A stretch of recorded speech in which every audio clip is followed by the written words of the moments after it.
Let's bring in Ciaran Browne. He is with us. He's an associate professor of conflict resolution and reconciliation at Trinity College Dublin. Very good to have you on the programme.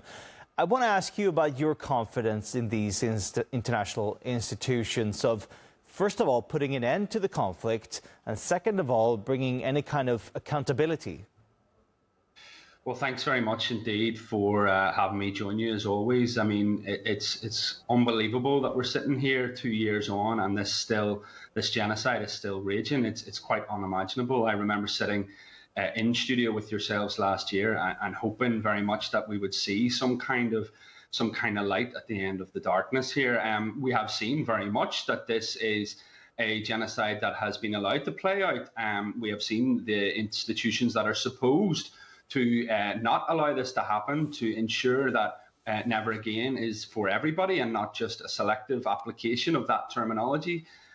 We've meant to have those institutions to intervene, but that hasn't been the case. And in fact, quite the opposite. What we have seen is the collective engagement of the West, primarily Western states, aiding and abetting a genocide, ensuring that the Israeli state gets all the cover it needs, providing the material resources it needs to conduct its wanton campaign of destruction and erasure of the Palestinian people. So I have very little faith in these institutions. They have revealed themselves to be, I think, absolutely in need of reform, let's say, if they can be reformed at all. And when you talk about justice, I mean, we have had calls to hold individuals to account throughout this period of time. We've had the International Criminal Court issue arrest warrants for Benjamin Netanyahu, for Yoav Gallant. However, we have seen that both men have been able to travel through Europe, travel through airspaces, not be intervened, to address other parliaments, to stand there, even though they have these arrest warrants on their heads. So when you look at, objectively, when you look at all of the evidence in front of us, when you look at the sheer destruction that has happened over the course of the time on the ground in Gaza, and of course, when you look at what's also happening across the West Bank, it's hard to have any hope whatsoever in these institutions. And of course, we need to have a longer gaze here. This is much further than simply starting on the 7th of October 2023. We have had decades and decades of international law facilitating the erasure, the slow erasure of the Palestinian people. So as I say, these institutions are absolutely in need of reform, and it will be up to our collective strength to ensure that we hold them to account. Now, of course, a number of countries have, done something. They've recognized the state of Palestine, for example. But I want to address the UN Commission led by Navi Pillay. She said, basically, when she determined that Israel has committed genocide in Gaza over these last 2 years, she also said that all states are under a legal obligation to use all means that are reasonably available to them to stop the genocide in Gaza.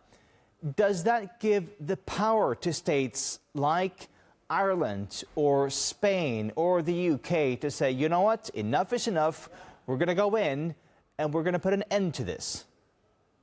Well, again, it didn't require Navi Pillay to release that statement or to reach that conclusion for states to do something. I mean, there have been opportunities, and Ireland included in that, and Spain included in that, for these governments to actually put in place some kind of measures that would put increasing pressure on the Israeli government. I mean, we need to be more open and more honest about our language. The language of sanctions is there, and the Irish government could have engaged more intentionally with sanctions against the Israeli state, and yet it prevaricated, it held back, it was absolutely unwilling to reach that conclusion. The same with other European countries as well. So there have been opportunities, make no mistake about it, there have been opportunities for European governments to do something to intervene, and not just European governments, neighbouring governments as well. Arab governments around Palestine could have done a lot more to ensure that the Israeli state was more economically isolated.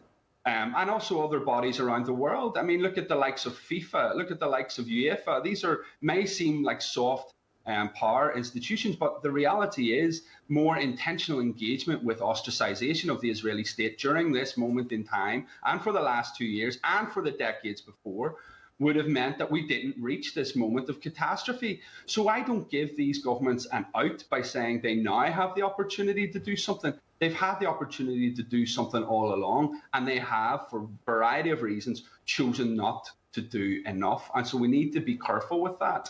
And just returning to your previous point, when it comes to the recognition of statehood, what is it exactly what these governments are recognising? What is it that they're recognising? Are they recognising the Bantustans of the West Bank, the carved up spaces that remain in the West Bank? Are they recognising the sliver that remains in the Gaza Strip? Why did it take a genocide in Gaza and the long-standing ethnic cleansing of the West Bank to suddenly awaken these countries to recognise? I just find that very distasteful. So I think we need to be very careful with our language. We need to not let these governments off the hook. We need to move very intentionally to support these very important and crucial talks that are happening at this moment in time in Egypt.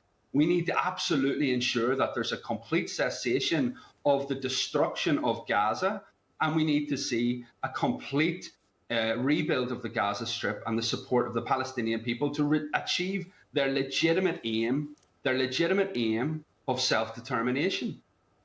So are you disappointed? You said here in the beginning that you couldn't think that we would be sitting here today, 2 years on. Are you disappointed with the way the world has handled this conflict? Disappointed doesn't even begin to cover it. Disappointed, aghast, horrified, as we all are, as everyone should be, because let's make no mistake about this. This inaction that has taken place and the action that has facilitated what has taken place will haunt us collectively, globally, for decades. Let me tell you, that is a fact. So I'm not just disappointed, I'm aghast, I'm concerned, I'm worried for the future, as many of us should be. I mean, this is the, people talk about a live screened genocide. The world is awakened. The world has been awakened to what the governments have been doing in their names. And also the world has risen up when it comes to support for Palestine. Never before have we seen so many people on the streets across the world, in all of the Western capitals across the world, protesting. But equally, never before have we seen the crackdown on that protest be so violent and so aggressive. Look what's happening on the crackdown in places like the United Kingdom when it comes to protests for Palestine. So disappointed doesn't cover it. I'm concerned, I'm worried, and I'm really, as I say, we have a lot to work on moving forward. Do you think that this will have political consequences? With these mass protests that we're seeing in so many cities, are they also going to come out and vote against their governments now in upcoming elections? Well, I assume so. You would like to hope so.